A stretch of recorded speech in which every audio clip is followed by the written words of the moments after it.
নমস্কার, আমি শ্রী সৌনক, জ্যোতিষ, হস্তরেখা, বাস্তু এবং আধ্যাত্মবাদের পরামর্শদাতা। আপনাদের একটি বিশেষ সমস্যা নিয়ে আমি কিছু কথা বলি। কীরকম? আপনারা আমার ভাই বোন যারাই আছেন তারা হয়তো কোনো প্রেমের সম্পর্কে আবদ্ধ। তারা খুব ভালোভাবে প্রেমের সম্পর্কে আছেন, কথাবার্তা অনেক দূর এগিয়েছে, বিয়ের পথে এগোতে চলেছেন, কিন্তু আপনাদের কোথাও যেন মনে হচ্ছে একটা মানসিক দূরত্বের অভাব।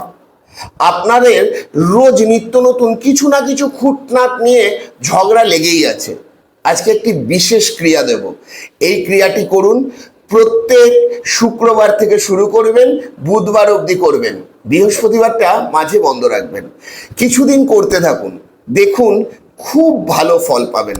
কেমন থাকছেন অবশ্যই আমাকে জানাবেন। কি করবেন না, ফুলের মধ্যে একটু মধু লাগাবেন, লাগিয়ে আপনার বাড়িতে যদি কোনো শিবলিঙ্গ থাকে অথবা কোনো বাড়ির কাছাকাছি শিবের মন্দির থাকে, ফুলের মধ্যে মধু লাগিয়ে শিবের মাথায় নিত্য নৈমিত্তিক দিতে থাকুন। কি বার থেকে করবেন? শুক্রবার থেকে শুরু করে বুধবার অবধি করবেন।